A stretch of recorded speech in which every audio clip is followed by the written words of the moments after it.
Welcome back, everybody, to this week's episode of the Be'in podcast. I just finished filming the episode with today's guest with Rav Taragin from Yeshivat HaKotel. He and I have just had the most phenomenal hour. I'll say this selfishly for myself. One of the benefits of doing this podcast is obviously I get to hear the content before, but just as the listeners enjoy this, I enjoy it tremendously as a listener.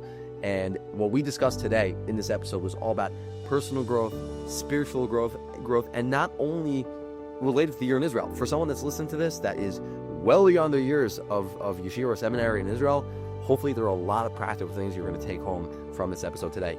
For those that don't know, Rav Taragin is a Rav in Yeshivat HaKotel. He's one of the head Rabbeim of the American program in Yeshivat HaKotel, and he has literally worked with thousands and thousands of students, helping them figure out who they are and where they're trying to go in a religious perspective and in so many areas of life. And I just, the knowledge that he has and that he's given over in this episode has been phenomenal. So if you're driving to work or you're sitting down having dinner and having a snack, buckle up, enjoy your munch, sit down for an hour, because this was mamish amazing.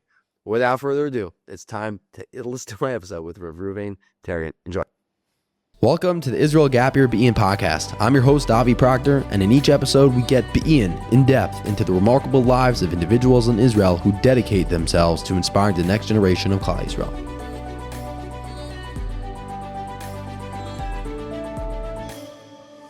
Okay, we are officially ready to go. First of all, Rav Taragin, it is an absolute pleasure to have you on the virtual Israel Gap Year podcast studio. And for the people that are listening to this in the next few weeks when I post this, they don't obviously know what happened in the past week. We tried doing this episode.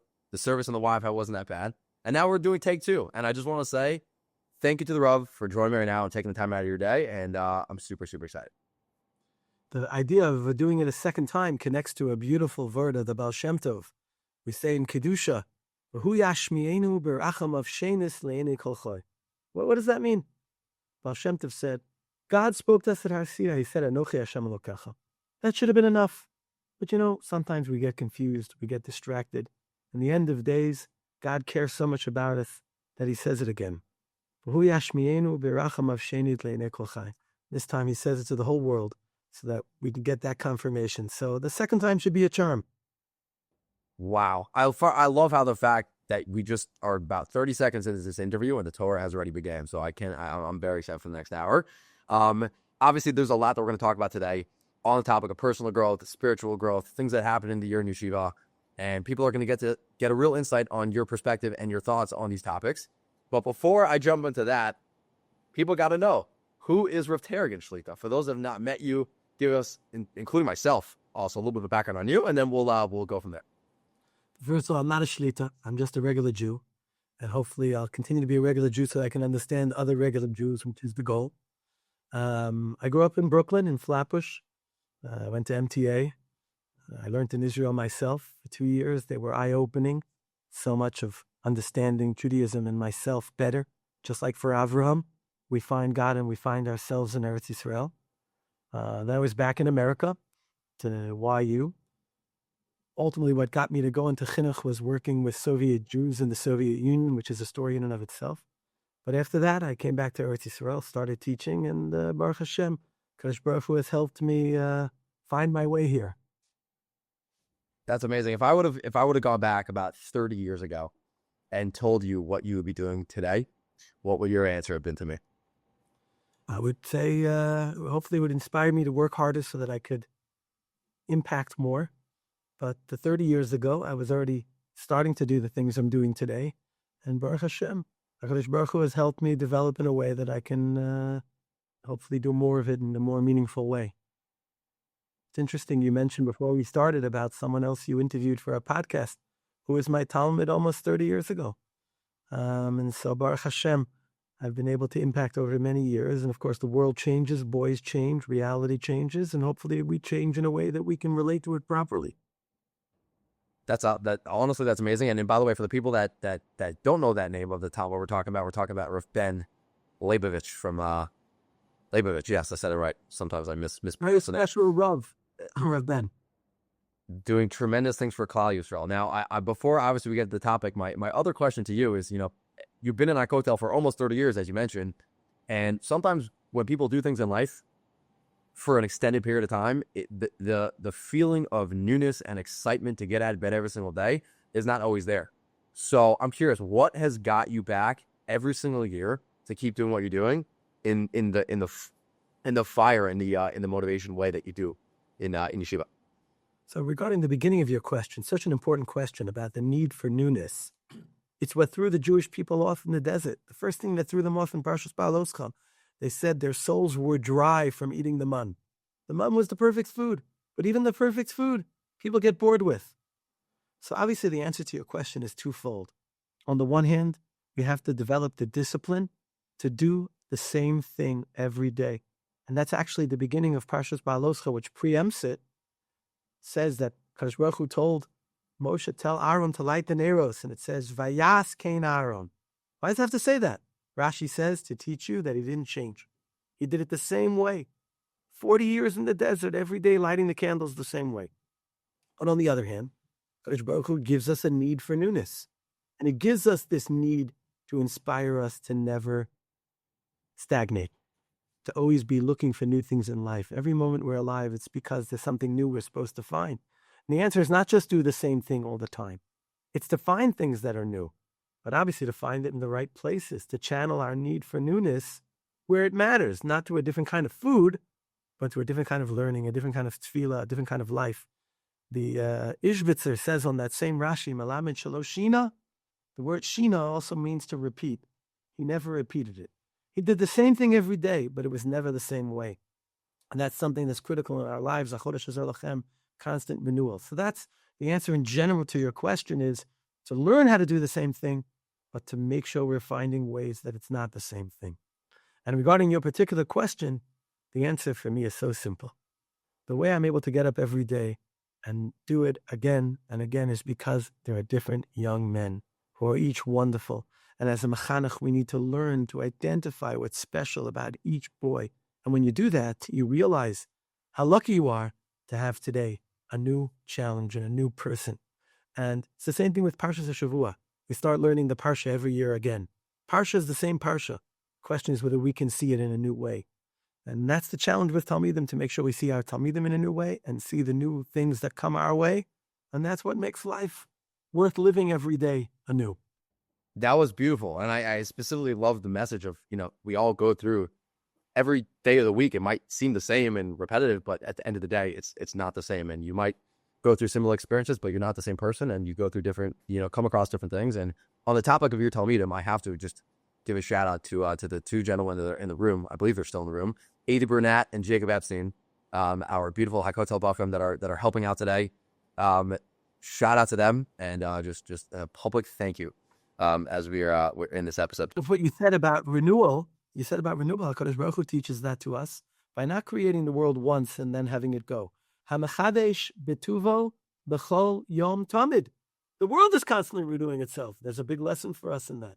That was very, very true. Great point. On the topic, obviously, of what we're going to discuss today, as I mentioned before in the introduction, spirituality and growth and everything related to that. I kind of want to just jump right into that conversation with you. And I want to start on a baseline, foundational level, and then obviously we'll build off of that, and I might have a lot of follow-up questions for you. So I'm going to start off with spirituality. People hear the word spirituality, and some people might give a completely different definition to what that means than others. So I'm going to throw it to the rough. What does spirituality mean, and how can we achieve that in a tangible way in our life? It's such an important question.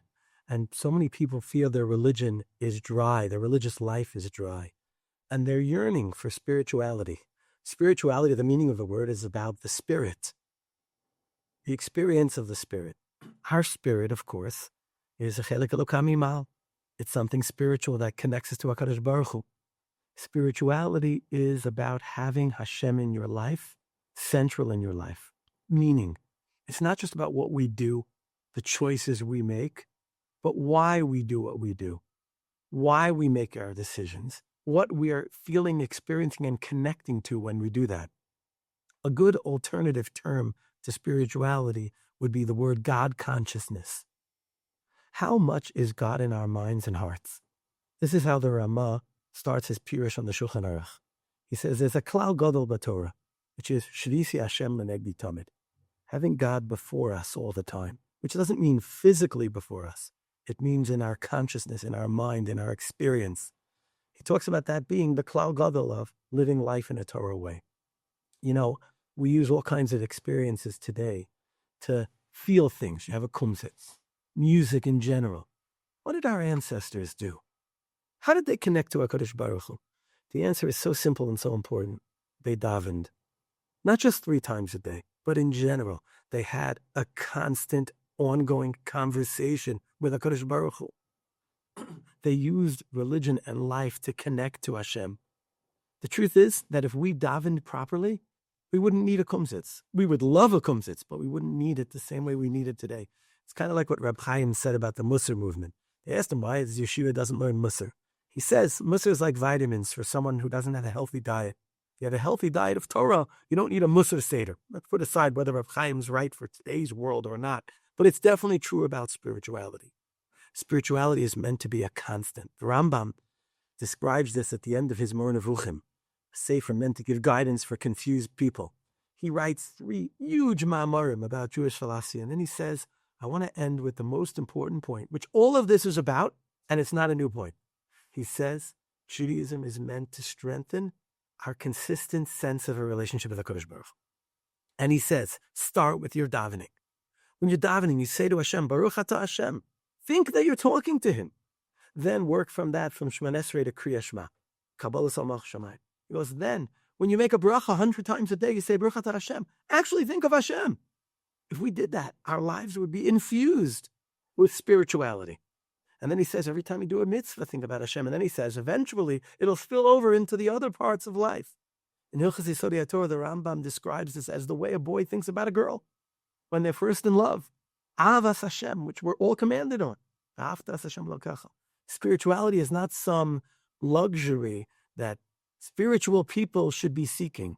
All of us should have that as our central goal as Jews. And the reason we feel dry and unhappy when we don't have it is because God programs us to need it so basically that without it, we're bereft.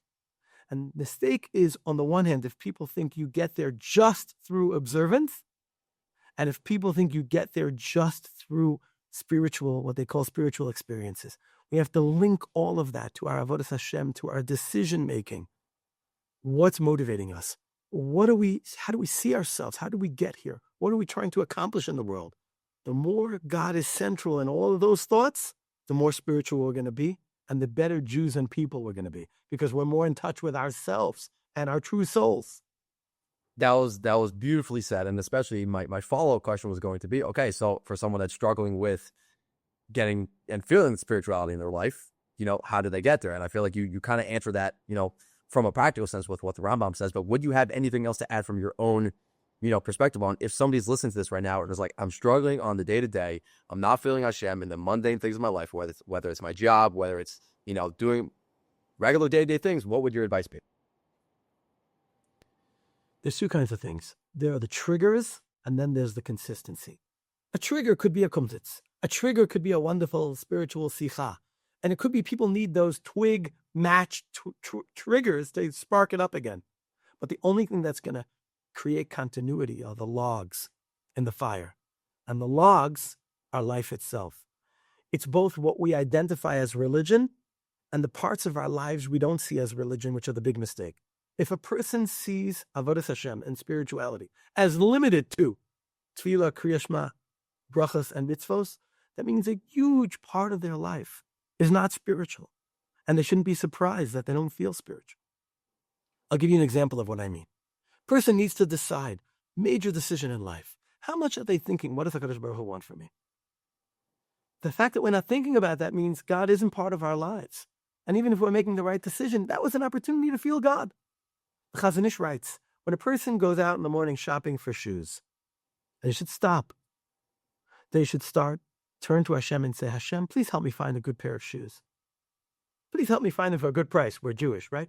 Please help me find them quickly in the first store I go to. That there should be someone ready to service me. Of course, all that happens from Hashem. We know that. We have that belief. We don't internalize it. We don't use it as an opportunity to feel HaKadosh Baruch Hu. And we know, Chazal teach us that God gives us issues, so we should daven to him, so we should turn to him. We don't realize that the reason our lives are complex are because we don't turn to Hashem when they're simple. We have to take advantage of every moment of life to think about God at that moment, to thank for something, to request something, to relate in some way. That's true spirituality. Everything else is just a trip. That was beautifully said. And to echo that, it's so true, because, many people think that spirituality and growth is only in the confines of generally the base measures or in spiritual things. But, at the end of the day, you have the ability to bring HaKadosh Baruch Hu to every single aspect of your life, as you were saying. And us as human beings, all we're trying to do at the end of the day is grow, which kind of, on the topic of saying the word grow, it sparks the next, thought that I had in my mind was, specifically this podcast is catered obviously for students that are in yeshiva and seminary in Israel. Now, people listen to this that are outside of that circle, but hopefully they'll take some of the concepts that apply to this. And specifically in this year in Israel, it's what most people think, all about growth. So my next question is, when people say growth, what does that really mean? And why is Dafka the year in Israel the most unique and opportune time for that? Those are two big questions. Let's start with the first one. You asked it in an interesting way. What do people mean when they say growth?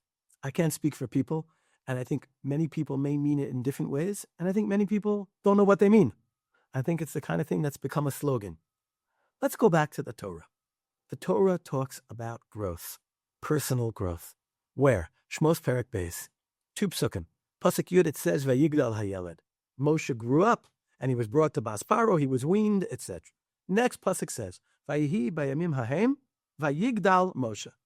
Moshe grew up. Now, it just said the pasuk before Moshe grew up. Rashi says, critical. Amar Rav Yehuda, Rav Elazar, Harishon Makoma, Vasheni L'Gdula. The first describes physical growth. Moshe grew up to a point, as the Ramban elaborates, where he could be weaned and brought back to Bas Paro. He no longer needed to be in kindergarten. Hasheni L'Gdula. Moshe became a great person. He grew up as a person. It's interesting, we use the term a Gadol Hador.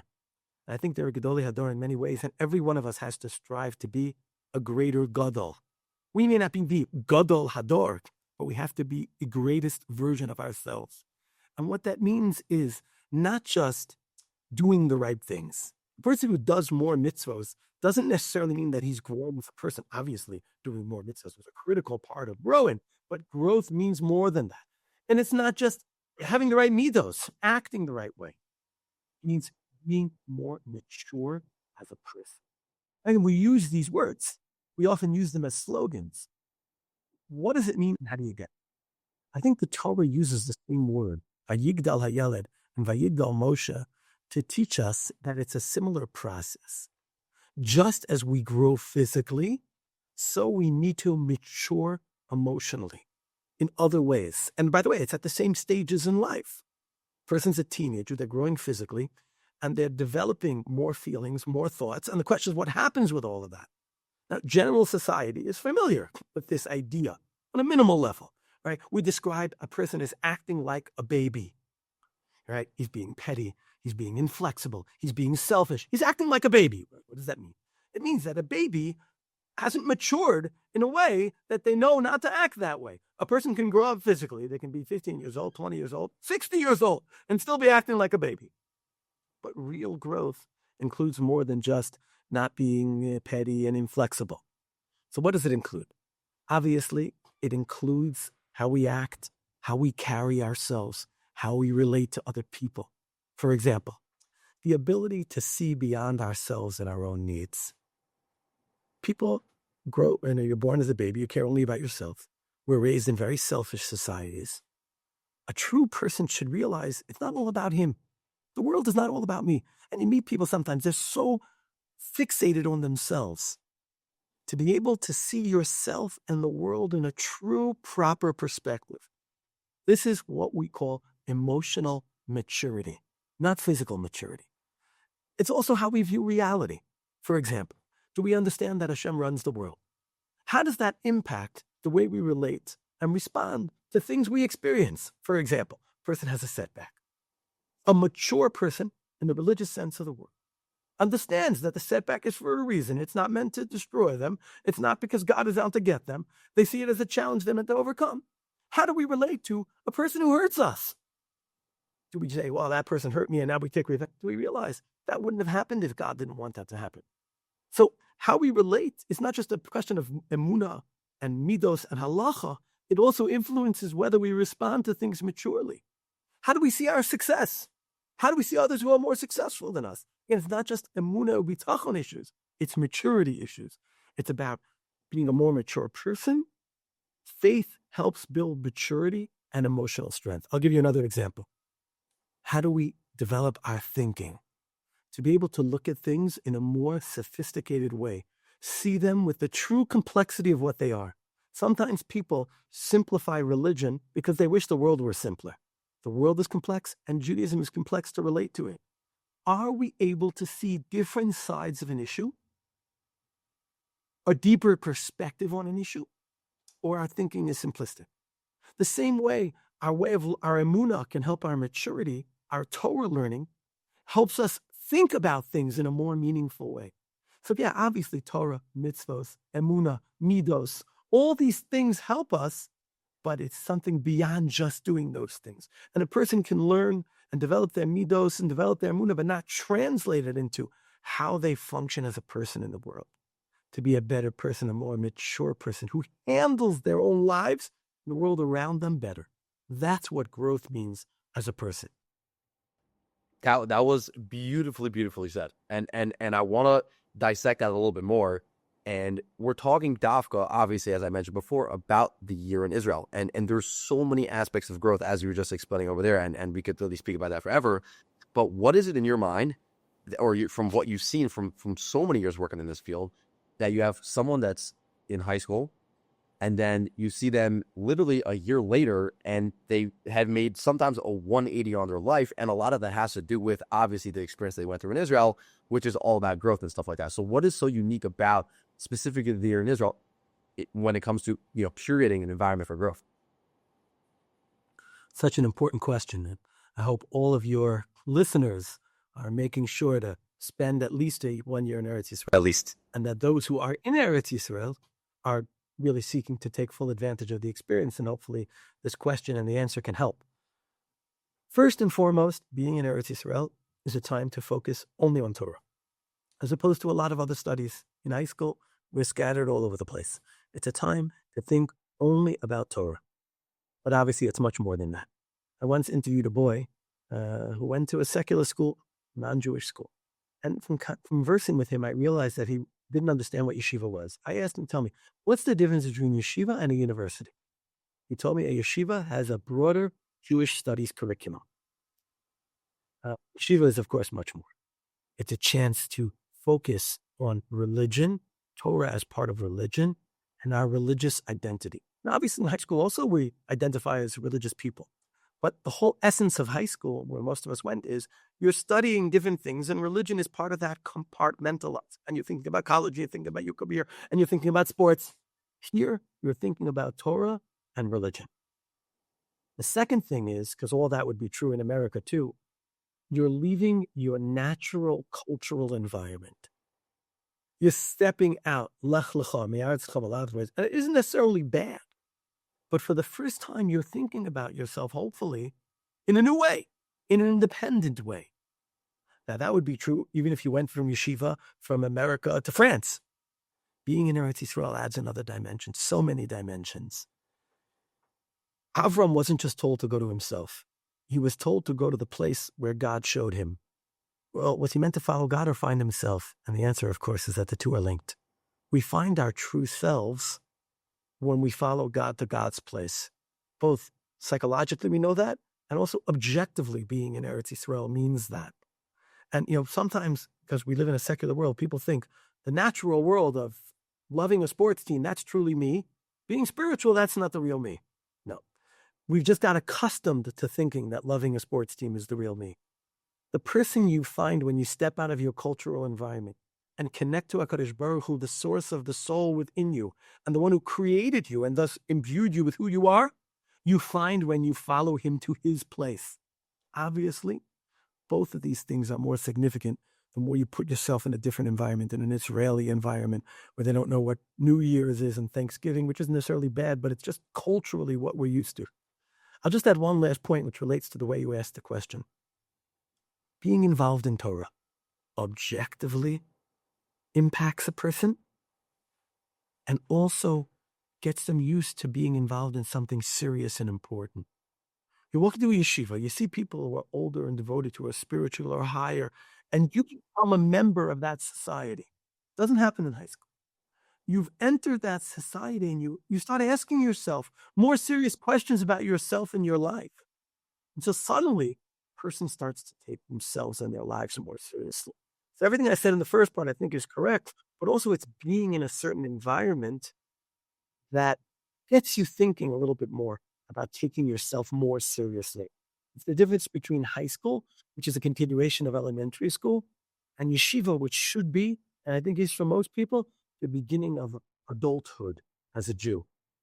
That was I completely agree. Very, very well said. And especially one of the points that I love that you mentioned was the thought of Avram, that Lech Lecha is not, it's intertwined. It's you finding yourself and obviously you finding HaKadosh Baruch Hu, and specifically here, in that land where HaKadosh Baruch Hu was talking about and is always talking about the Torah, it's definitely a unique environment that definitely it curates a culture of growth. And my follow-up is for someone that's listening to this, that's like, you know what? Yeah, like I'm in the environment right now. I'm trying to grow. I'm trying to find myself. One of the hardest things that a lot of students struggle with, which I'm sure you'll agree with, is finding that healthy balance. That derech mamutza, as the Rambam always talks about, of how can I be the most balanced human being while also, growing in my Yiddishkeit and keeping who I am, and not just shoving that away in the year in Israel. So from your perspective, what would your advice be for people and students to find that healthy balance of growth in their life? You're asking about people developing while maintaining their independent identity? Is that the question? I would say, or something else? You could spin it like that for sure. It was more just if somebody's listening to this and wants to know, like, I'll give you an example, right? Someone comes to the year in Israel and they come from, XYZ background that's, let's say, not the most religious. And then all of a sudden you see the kid after 1 year, the kid has a white shirt, a black hat, has payas, and is in a completely opposite direction than he was before. Now, for some people that might work. For some people that might say, hey, that wasn't the most balanced way of growth that you could be. And you obviously want to make sure that the growth that you have your year in Israel is going to last you for a lifetime. That's going to keep you there. So that's more my question was like, how could you find that balance where your growth will last you specifically after this year? More like that, I guess. Let me talk about three things in your question. The first is, how do you know if what you're learning is really you?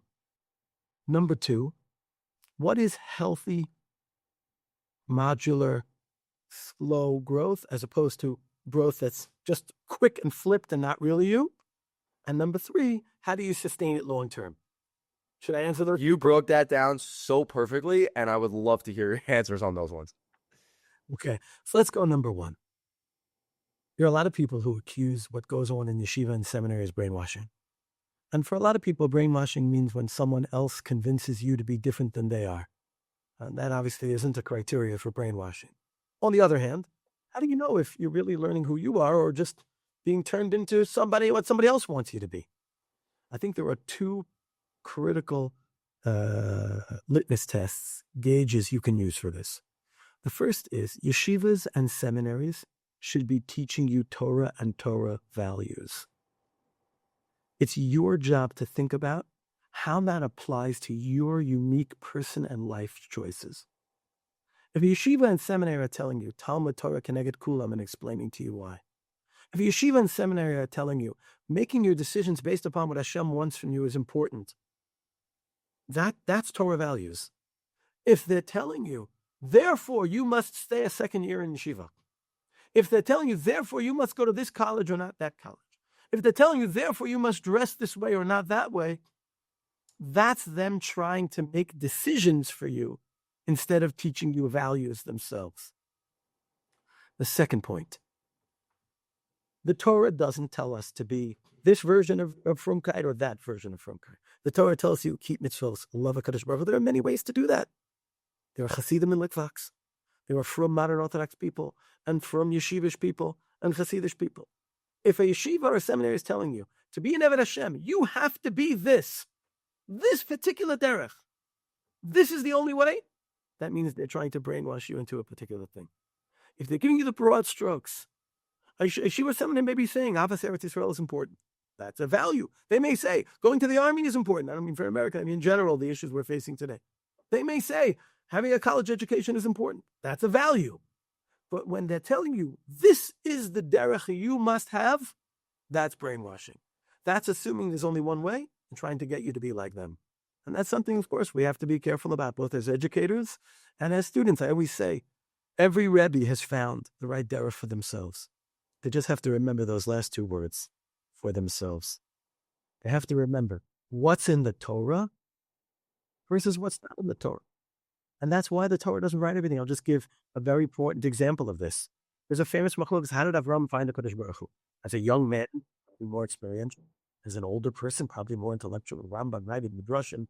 Liami's question, why does the Torah not tell us? I would love to know how Avram found the Kodesh Baruch Hu. The answer is simple. If the Torah told us one way, everyone would think that's the only way. That's why the Torah doesn't tell us. It doesn't tell us how the first Jew found God, because later Jews are going to find God in different ways. There are so many things the Torah doesn't tell us about how to live as a Jew, and there's a reason why. It's because the Torah is written for all Jews in all times. The values are the same, and that's what we come to Yeshiva to learn. And also, Yeshivas and seminaries should help people understand themselves and be able to talk about themselves, but from a personal perspective, and not, this is the way for everyone, including you. Okay. The next question was slow, stable growth as opposed to flipping. Flipping, I think, happens for two major reasons. One, people are very unhappy with themselves and want to get away from that as quickly as possible. They want to just go as far as possible from wherever they were. The second reason is people see a certain thing that looks right, and it's often connected to the first thing. If I'll just be that, everything will be fine. I just have to fit myself into that mold. And of course, both of these things are very problematic. In life, we should never be running from anything. We should be running to things. It's, of course, the message of Hagar. When the angel asked her, where are you coming from? Where are you going to? She said, I'm running away from Sarah. That's why the angel told her she had to go back. Because if all you know is where you're running away from, you have no choice but to go back. In fact, Chazal tell us that in the end, Hagar went fully back to the Geula Mitzrayim, to where she had come from. If we don't know where we're going, we can't ever get anywhere than where we were before. It's also the message of Nazir. There's a machlokas whether Nazir is a chet or Nazir is a mitzvah. Of course, Nazir is written after Sota. You see what happens to a woman who drank, and therefore you avoid that. That's not the ideal form of Nazirus. The ideal form of Nazirus is that when you see bad in the world, it inspires you not just to run from bad, but to run towards good. And that's why after Nazir we get to Birchas Kohanim. You strive for a higher level of yourself. If a person feels that the way they were before is not the way they should be, they should start thinking, how should I be? What should I be? How do I get there? Obviously, a person should try their best to quickly separate themselves from things that are bad. But as far as where you get to, see where you want to go. Build it up in a slow little way. We're not paid for speed. We're not awarded for speed. We're awarded for genuine. That's what makes something long-term. Don't just look at someone else and where they are and say, okay, that's where they are. That's where I'm going to be. Everything's going to be fine. You have to arrive at a place if it's really right for you, because you get there by thinking and proceeding in a way that you build up to it. These are two very important things about healthy, stable, sustained growth. The last part of your question was post-yeshiva. How do you maintain things after yeshiva? And what does growth look like after yeshiva? So I want to talk about three important points. Let's start with the most important one, environment. First parak above us, the very first parts of our Masorah, the sixth Mishnah, talks about healthy social environments and unhealthy social environments. Nita Bailey, Shua Brachya. The first is the friends you have. Friends are anchors who support who we are as people. Note how I said it. Friends can be bad if they're crutches, if you just want to be like them to feel better. But if you know who you are and they know who they are, they can reaffirm who you are and be someone as a sounding board for who you are. Your person friends, ultimately your wife and your community. So number one, the chevra between yeshiva and getting married is the most important thing, that you have a good chevra. Make sure you have that for yourself, the wife you marry, obviously critical spouse for the girls listening. Community, where you settle. That's the broader chaver. The Mishnah mentions two other things. Asel harav. A Rav is not just someone who paskins the end of Perek Aleph in Avos. It's also part of your social framework of reinforcement and guidance. Friends or peers, a Rav is someone who can give you that guidance. And interestingly, the third part of the Mishnah, have you done is kol adam lekafschos. How we see other people, the ability to see the good in other people and be inspired to become better people is a huge part of personal growth, especially when you're in a complicated atmosphere outside of Yeshiva. If you walk around and see all the bad in everyone, it hurts you too, because you think you're surrounded by bad people and you yourself become more problematic. Your close chaverim, your Rav, and the good in all people. Number two, the Mishnah, the very beginning of the first Perek of Avos, said the world stands on three things: Torah, Avoda, which is Tefillah in our days, and Gemilas Chasadim. These three things are critical to sustaining spirituality and Jewish identity. Chesed, of course, all the time. Torah and Tefillah are meant to be consistent parts of our rhythm. Twice a day, 3 times a day, Rabbanan, Torah, Tefillah, morning, nights, consistency, constantly entering Hashem's world by studying his Torah and bringing our world to him through Tefillah. Doing these things and making sure they're meaningful, because it can't just be doing them, are critical to sustaining consistent religious identity. And the third thing, no less important, is making sure to have outlets of spirituality and inspiration. That should be Torah and Tefillah. But sometimes we slip and we become dry. We have to have those reminders. It could be a weekly sicha you read. It could be a Friday night tish. Today, there's so many ways to access things. We have to make sure that our religion is not just our friends, our Seder, and our Tefillah, because then it can become mechanical.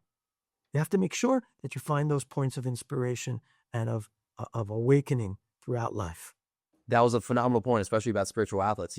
You know, people always talk about in life, when life gets busy, when you get married and you have a job, you go to the gym, you go on a walk with your wife. But sometimes it's so important that, like, do something in Yiddishkeit that will, you'll wake up the next morning and be like, let's get moving. This is Geschmack again. And I think that's, all the different vorts that you said, I'm going to cherish these, especially the one you said about Avram Avinu, finding Kodesh Baruch Hu and not specifying how. That was mamish phenomenal. Now on all the things that you said, my next thought for you is, when someone's going through the process of growth, they're figuring it out, they're trying to find themselves, and they're obviously they're moving in the right direction. How does somebody know if their growth is real? How do they know? Could they say to themselves, hey, you know what? I'm at a point where, like, I feel like I'm going to be able to, keep this longevity wise for years to come. The question is, how do you know while you're growing if it's being done in a good way? In a good way, yeah. How do you know it's going to stick? I would say there's two things that are important when you want to know about sticking. The first is, you have to feel better as a person. If the way we're growing makes you feel better, I don't mean selfish, I mean just as a better person, it means it's true to you, and it's something that makes you feel better, so you'll have the motivation to continue it. Okay, I do want to clarify, growth is not meant to be self-serving, but it is meant to be self-satisfying in the sense that I realize I'm a better version of myself. And that's what it makes sense. Hashem creates us to want to be the people who we're meant to be, which is why so many people in our society are unhappy, because they've had meaning stolen from them. Society freed us from everything, including meaning. And people are miserable because they're not meant to live free of meaning. So number one, you should feel like you're a better version of yourself. Number two, you have to connect to it in a real way. It has to be something that speaks to you, that excites you. Learning is an excellent example. If you're learning because it's the right thing to do, but it doesn't excite you, it doesn't speak to you, and it's not something you can do yourself, it's life support. It's not the natural blood flow in your body. If you're davening just because that's what a Ben Torah does, but it's not the moment of your day. One of the great mashgichim pointed out that there are 3 ways Jews look at davening. Some people look at it as a point.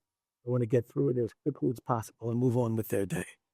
Some people look at this as a responsibility. It's a mitzvah. It's important. I do it. For some people, it's the exciting moment of connecting with the Kadosh Baruch Hu. If your tefillah is the first, you're in trouble. If your tefillah is the second, it'll be dry. If your tefillah is the third, so then it's what excites you. It's what speaks to you. It's what gives your life meaning. So we have to make sure that the growth feels like us. And again, it's back to what I said before. It has to be really you. If it's just someone else's form of Judaism, it's what it says in the Torah and the way someone else translated it. We're all created differently. You got to find it personally. We can talk more about that if you like, about personally. But Absolutely. the important is that we're, as far as personally, Mishnah in Sanhedrin Daf Lamed Tes says the greatness of HaKadosh Baruch Hu is expressed in the fact that he's the only one who can create billions, trillions, trillions of the same thing that are all different. We all have different fingerprints. Today we know DNA. There are no two people, putting aside twins for the moment, why Hashem does that is interesting, but there's no two people who are the same or have ever been the same. We have to ask ourselves, why is HaKadosh Baruch Hu created that way? Why? The answer is so simple and so obvious. Each one of us has a different role to play. One of the questions I ask students on an interview for Yeshiva sometimes is, can you believe you're the greatest person in the world? Everyone's like shocked by the question, but I'm trying to figure out what I want them to say. They usually take the humility card. No, of course not. We're talking about Hashem's perfect. He created you perfectly for what he wants you to do. No one else is as good as that as you are, and you are perfect for it. And I believe that until we find what we are perfect for and better than anybody else in the world for, we haven't found ourselves. We're missing out on how Kadosh Baruch Hu created us. So again, like I said before, there's the Torah, there's generic advice for all Jews in all times. But then there's the rest of the parsha. Who am I?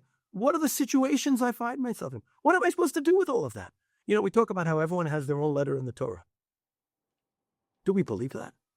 Do we internalize that? Do we look for it? Not in a way that's not true to Torah, of course. Within the traditional Torah.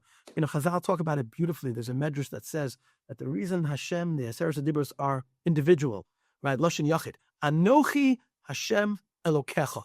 Not Ani Hashem Elokechem, like we say in Kriya Shema throughout the Torah. And not just Ani Hashem Elokecha, but Anochi, very personal. The medrash writes, listen carefully, God spoke to the Jewish people like a hologram. He uses a Hebrew word for it.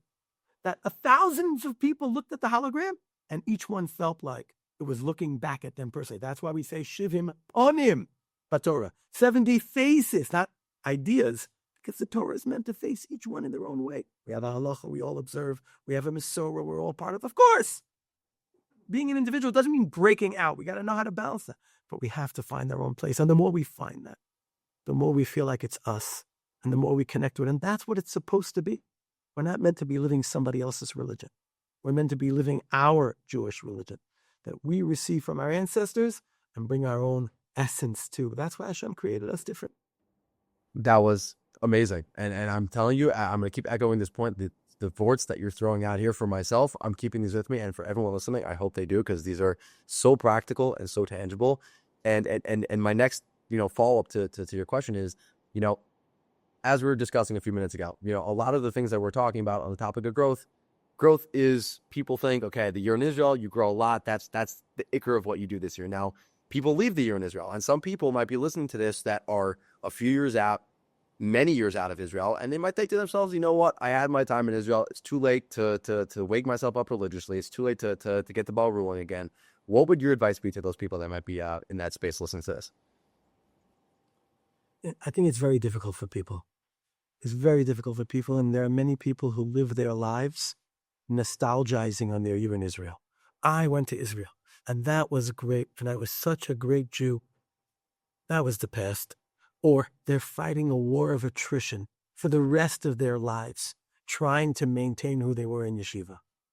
It's so sad. Life is about moving from place to place. Chazal tell us that the Jews, right, they didn't want to move from place to place. They didn't want to move to the next challenge. But that's who we need to be. That's why we have the next part of life. Most people, the vast majority, are not meant to live in Yeshiva their whole lives. And even those who live in Yeshiva are meant to continue growing. Right? Even spiritual shalva, plateauing, is wrong. The goal after Yeshiva is to figure out how to take your spirituality and your avodas Hashem to the next level based on having new experiences and new things you face in life. The Rambam writes, the ideal Jewish person is the person who can feel Hashem in the workplace. Not everyone is able to accomplish that right away in their lives, but that's what we should be striving for. A person has their own community. They have the opportunity to teach, to inspire children, to inspire adults. There are so many things out there that we should be doing instead of looking back at yeshiva and remembering how wonderful it was for us in yeshiva.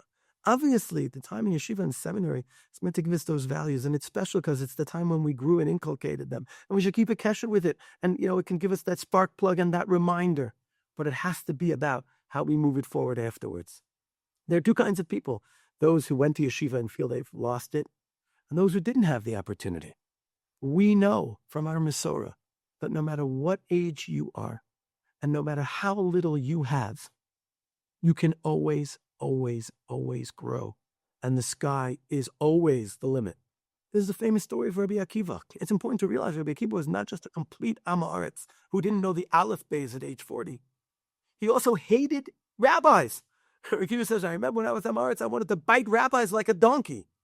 And it makes sense. A person's on the outs and they're jealous and upset and angry. And Rabbi Akiva became not just the Gadol Hador of Torah, but he became the spiritual leader of the God. So many things that he taught us in God, that's unbelievable. And that model is something we have to remember for ourselves. Chash v'shalom to ever believe it's too late. There's no such thing as too late for davening to Hashem for anything and for our spiritual growth. Start today, not tomorrow. And today, in our world today, there's so many opportunities. There's There's Rabbanim and kollels everywhere. Online, there are all these wonderful programs in every stripe. In Chassidus, in Tanakh, in Gemara, in Machshava, in Halacha, everything. Don't give yourself the convenient excuse of telling yourself it's too late. It's convenient to say that. And if you were somewhere and are not there now, sometimes it's hard because you feel you veered, which is better than never having been there. But wherever we are is part of who we still are and part of who we can still be. It's never, ever too late to accomplish in our lives. And I'll just give one example where I think the Tanakh speaks about it. You read Megillas Ruth. You see the situation Naomi is in Perek Aleph, and she tells her daughter-in-law, don't come with me. You're hurting me by coming with me because you're reminding me of my past. And even if I had a child now who I could marry off to you with Yibum, you would be too old by the time he grew up. Go away. Ruth insists on going with her. Naomi doesn't accept it. She just moves on. And Ruth is the story of how everything is reversed. Ruth finds the Geula, marries Boaz, eventually brings a child to Naomi. And Naomi, who said she would never have a child, the Megillah concludes with her having that child. And that child, of course, becomes the progenitor of Mashiach, of David HaMelech, who also believed it was never too late. And he taught the Chizkiyahu, the Gemara in Brachas Daf Yud, about how it's never too late, even when Yeshayahu and Avi told him it was too late. This is a core of Judaism, the recognition that no matter where we are, no matter what we've done, no matter how much we've hurt ourselves, it's never too late. As long as we're alive, we can accomplish anything we set our minds to. And we should remind ourselves never to lie to ourselves about it. It's never too late. It's so true. And one of the main points that you said, which I think is so important for people that are listening to this, is that even if you leave the year in Israel, you don't need to look back, nostalgia, and say, oh, that was my time to grow, when there's so many websites and resources and Sfarm, and there's just, it's pretty easily accessible for a lot of people. Or it teaches us what happens to someone who looks back. What happens to someone who looks back? They become a pillar of filth, which is what we use to preserve things. We don't look at the past. We're looking at the future based on the past. Exactly. I hope you guys enjoyed that conversation with Rav Taragin. That was amazing. As I said in the intro, buckle up. I hope you guys did. And if you made it this far in the episode, I want to say thank you, because these episodes are long, and the support that I get from every single person that listens to this podcast, watches the podcast, is just, it really helps me keep going. And I hope you guys enjoyed this one as much as I did. And if there's one thing to take away from what Rav Taragin and I spoke about today, in my opinion, is that at the end of the day, personal growth, spiritual growth, all the growth that you do in your life is so individualized, and you have to become the person that you're supposed to become, and don't necessarily look at the people around you. And all the different examples that Rav Taragin brought today from Torah, he brought it and made it so practical in a way that honestly I've never heard from a guest on this podcast and many other shiurim that I've listened to from other Rabbim. So If you guys like more and you want to hear more of what Rav Taragin has to say and give over, as he mentioned at the end of the episode, check the link down low in the description for his sefer that he put out with Mosaic Press. Look out for the Jewish Link, 5 Towns Jewish Times, and all different Jewish publications, where he puts out also weekly Divrei Torah about just different hashkafic thoughts and just really, I'm such a big Rav Taragin fan after today, as much as I already was before, even double that. So thank you to Rav Taragin for joining me. Looking forward to seeing you guys next week, and all the best, everybody.